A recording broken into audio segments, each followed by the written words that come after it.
Welcome to DeKalb, Illinois, and home of the Northern Illinois Huskies, and we are looking forward to a sensational showdown that the fans have been ready for quite some time. And boy, do we have a fun one ahead. Top 10 team, target on their back, going on their road and right into the snake pit. As we'll see, the number 10 team in the country, the Tennessee Volunteers, taking on a squad hoping to prevent another L this week, the Northern Illinois Huskies. For EA Sports College Football, I'm Reese Davis, joined here in the booth by David Pollack and Jesse Palmer.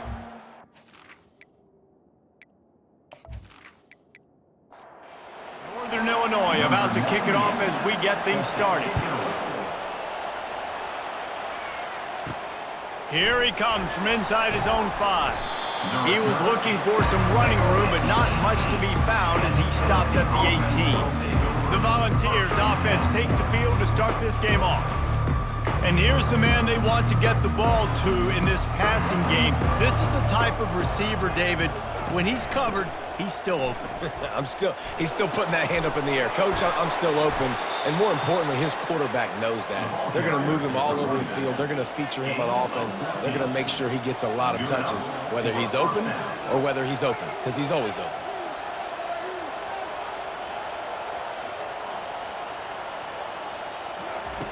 Looking to go up top on first down. Using the back as a receiver on the screen. He's run out of bounds, but a big play on that one, and it'll be a first down. The Vols want to move quickly.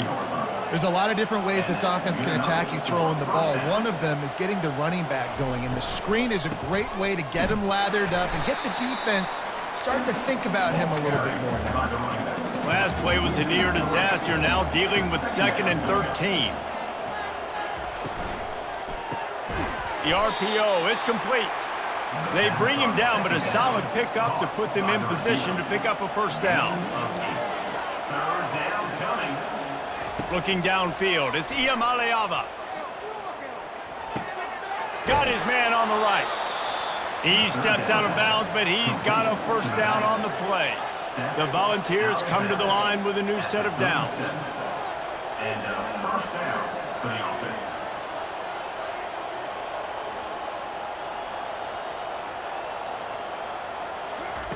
Wants to throw on first down. Complete to the left. What a nice connection. Knocked down immediately, and they've got it at the 25. Love that throw there. And I remember as a Gator playing against Tennessee, you knew as a quarterback you were going to have to bring your A game to the park because of who was on the other side. I played against Peyton Manning, and I played against T. Martin, who won a national championship there. They have a legacy at that position. And this guy for Tennessee, he has a chance to be the next great one. Leaves it with the running back. Gets it all the way down to the 2-yard line. He was fighting for that end zone. And the Volunteers will try to punch it in on 1st and goal. They'll try to get it in with the run. He's got it down to the 1-yard line right on the doorstep of Pater. 2nd and goal for the offense. Looking for a path to the end zone to the right. And he takes it to the house. Touchdown, Tennessee! Number 3. You love as a head coach to watch your offense take the field and establish a rhythm and consistency the way they did there. Everything they dialed up was working to perfection. They go 10 plays on the opening drive and cap it off with a touchdown. Lining up to tack one more onto that lead. And the extra point is good, and it's 7-0. They go 83 yards on the drive, and they capped it off with a 1-yard plunge. Let's see what he can do with the return. And the return man reaches the end of the line, and down he goes. The Huskies offense will go to work for the first time today. As we take a look at our impact players for this one, what are you looking for, Jesse, for a guy to make an impact? Well, these are simply put the leaders of this football team, and generally games go how these guys play. If they make plays, then they've got a shot to win this one. No doubt, they got to show up. These are the team leaders. These guys have to play well if they're going to win the football game. Didn't get much on first down. It's 2nd and 9. Back to pass, it's Hampton. Grabs it in the middle. They make the stop, trying to pick up just a little bit at a time to get to that first down marker. Third down coming up.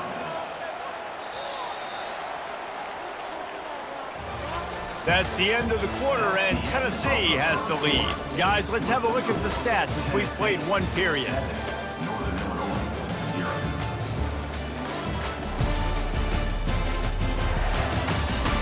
Lots of time left, and we're ready to get back to it and open the second period. So what do they have for third and short from their own 23? Looking to move the chains. They throw it complete to the left. He's out of bounds, but not before picking up enough for the first down. He wants to throw. Got it in the middle, it's Thompson. He stopped just a chain link or two away from the first down and sets them up beautifully here. Brings up second down. They'll try the run. Finally pulled down, but not before moving the chains for a first down. This Northern Illinois offense continues to move quickly. They'll give it to him again. Thrust that arm out. And he was able to run through a tackle, and they finally get him, but not until he picks up the first down. Leaves it with the back. Not much working there. It'll be 2nd and 9. The clock has reached the 2-minute mark, and they have a chance to at least cut into this lead before the break. On 2nd down, just keeps firing. Fires to the tight end. Must be nice for this quarterback knowing he's got this type of athlete playing the tight end position that can work the middle of the field for him. He's a guy who can stretch it vertically as well, but this is a guy the QB will look for early and often in this game. They are on the move down to the 32, and they pick up another first down. Here's this offense with a fresh set of downs. Back to pass, it's Hampton. Safe completion on the screen. Didn't have much room to run and not a whole lot of help. Short gain there and still plenty of ground to cover for the first down. He's going to pass on 2nd down. And it'll be incomplete. This defense is physical in pass deep. 3rd and long from the 30-yard line, in this defense hoping to knock them out of field goal range. He finds his man. A timeout is called as this offense tries to find a way to get more points on the board before the half. Northern Illinois back to work after picking up the first down. He's looking to throw it. And the ball is intercepted. Going the other way, and he's got room. The 40. The 30. He's at the 10. And he's going to take it all the way. Touchdown ball. Look, I know it's only the second quarter, but we're starting to see a pretty significant gap develop between these two teams right now.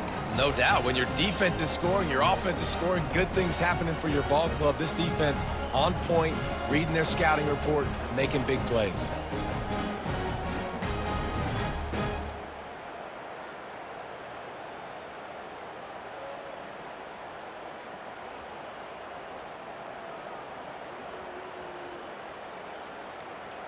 They'll try to add another to their lead. For the extra point. The kick is up and good and put one more on the lead. So they got the touchdown, and as they kick off, really important for the defense to shut them down here. Northern Illinois, 0. Out of the end zone. Not a lot of space to be found. Good hustle by the coverage team, and they stop him at the 21. The Northern Illinois offense ready to go back to work. He wants to start this drive with a pass. And that defense gets to him, and down he goes at the 9. And that's not how you want to start a drive. On the very first play, you give up a sack and you lose a ton of yards. Quarterback, you've got to know, just throw the ball away, know when the play is over.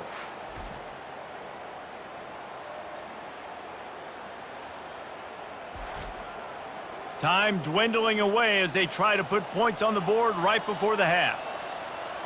Wants to throw, it's Hampton. They'll run the screen. They'll knock him down, and that'll take us to halftime. That's going to wrap up the first half here, and now we join Kevin with the halftime update. Fellas, looks like you've got a great scene there today in DeKalb. And I get it. A lot of coaches will say the difference between winning and losing comes down to stopping big plays and getting big plays. But if you ask me, it's more about how good you are on third down and how efficient you are in keeping drives alive. Those two stats can help you break the will of even the best defenses and help you come out on top. And with that, let's send it back to the guys at Husky Stadium.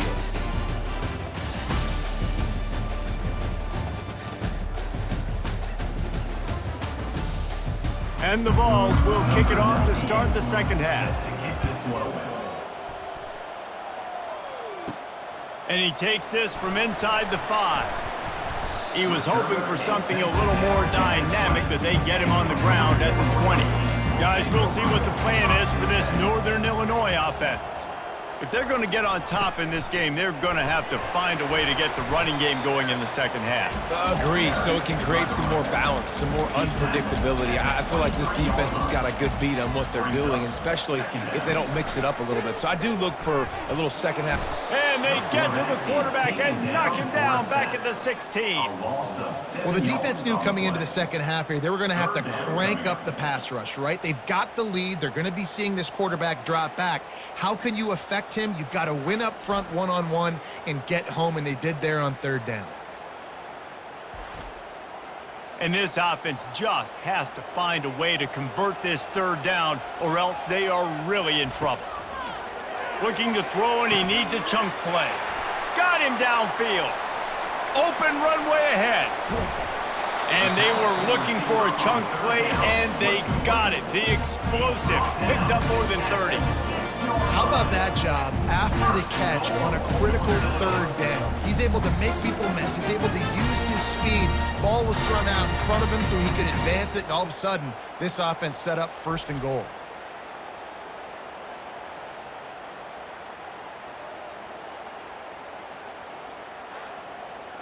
First and goal and a touchdown here really gives them momentum.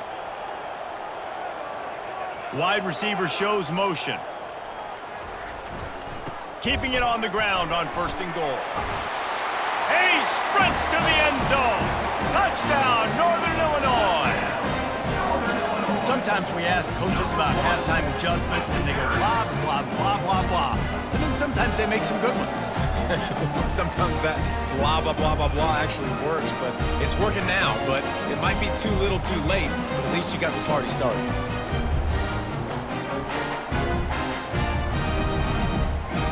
Lining up to add another. Kicker on for the extra point. And with the extra point, every little bit counts as they get closer. Let's go to the studio now and check in with Kevin Connors. Kevin, what do you got? Boys, if it's happening in college football, we've got eyes on it. Check this out.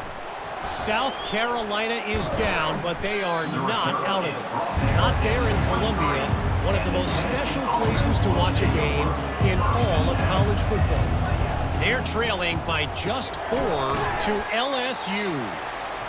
We'll circle back. If anything big happens, you should know about it. Thanks for the update on that one, Kevin. Let us know when it goes final. Second down coming up. Trying play action. And he can't escape, and down he goes. And I think this team knew going into halftime trailing, their defense was going to have to step up here in the second half. And on the very first play of the third quarter, they get a sack. That is good news for this defense.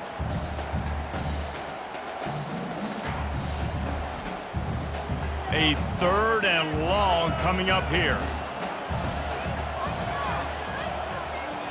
Back to throw. It's Iamaleava. Makes the grab. Able to work it to the 39-yard line, and that'll be a first down. Just beautiful. And that's a great feeling as a quarterback when you make that throw. It keeps your offense on the field, keeps the offense in rhythm. Obviously not as good as throwing a touchdown pass, but I'll tell you this. Way better than having to trot off over to the bench and wait for your turn to get another shot. The Vols in the hurry up. Brings up second down. On second down, he'll let it fly. Fires into traffic, intercepted. Didn't get a ton on the return, but the most important thing, he got the ball, and they've got it at the 48. And this ball looks like it just got away from the quarterback. I think he made the right decision. He was going to the receiver that seemed open, but just not very accurate on the throw, and that leads to the interception.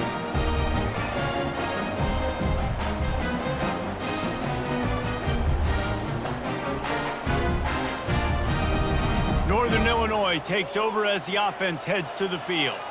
Jesse, a very productive drive last time wound up with a touchdown. Yeah, mixing and matching play calling really well. Nice balance on that last one, David. Let's see what they can do here in this next drive. Yeah, and I don't expect anything different. When you put together a drive like that, I would do more of the same. Keep the pace, keep it going. And they try to run inside, and there is nowhere to go.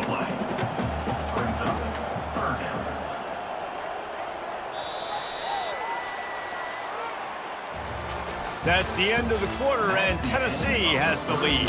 3 quarters are in the books. Time becomes a factor both in trying to hold the lead or cut into it as we take a look at the stats. Not only is the scoreboard on their side, but so too is time as we open the 4th. Handoff to the lone back. And they're able to get a 3rd down stop here. See if they go for it on 4th. Northern Illinois will line up to punt it away. First punt of the day, and he'd love to lock them up close to their goal line. Wanted to make sure not to give them a chance for a return as it goes out of bounds. The Volunteer offense is back, and they hope it's touchdown time in Tennessee. Boy, they hope this next drive is more productive after throwing a pick last time, Jesse. Yeah, and the coaches did a good job on the sideline there, just talking to the young quarterback and making sure he's able to turn the page, calm him down, to go out and refocus this drive, Dave. Yeah, and some people do that better than others, but you got to show some trust in him. Maybe get the ground game going, help around him a little bit with this system. A little screen to the running back. They make the stop, but a good pickup there on 1st down.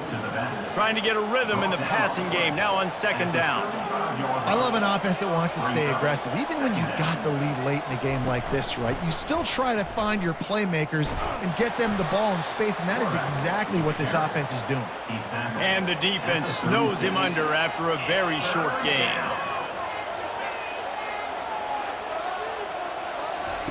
On the option. Now the toss. Can't get him to the ground. And they'll ride him down, but not before he picked up the 1st down. And how about the timing on that pitch? Well, the defense didn't blitz. They didn't have everybody in gaps, and the offensive line took advantage at the point of attack, getting some push, opening up a hole, and the offense ripping off a nice run there.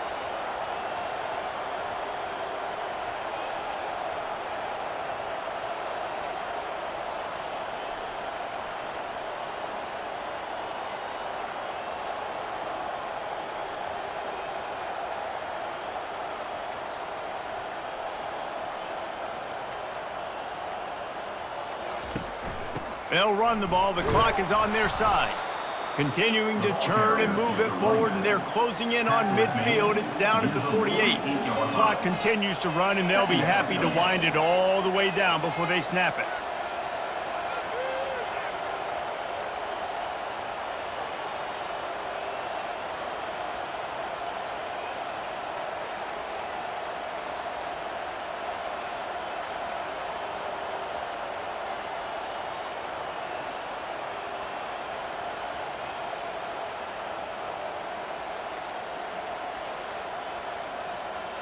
They'll put the tight end in motion.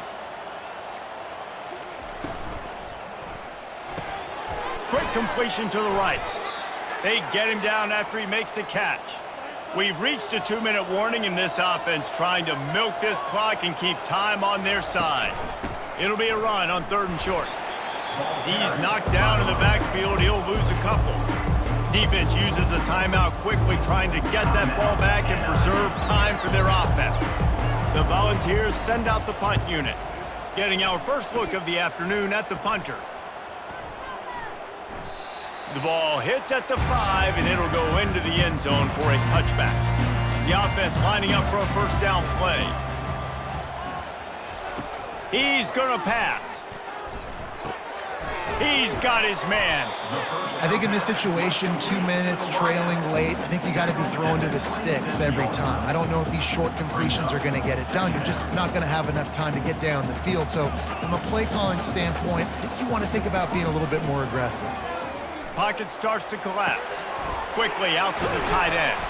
He steps out of bounds, but it will be enough for a first down. Here's this offense with a fresh set of downs. Wants to throw on first down off the play fake. Working on the right. And he's knocked down immediately, but not before he moves the chains. First down for the offense. Looking to throw, it's Hampton. Throws to the tight end. He makes a catch. They'll use a timeout here. You have to be certain at this point in the game. The aerial assault continues. Got it set up on the outside.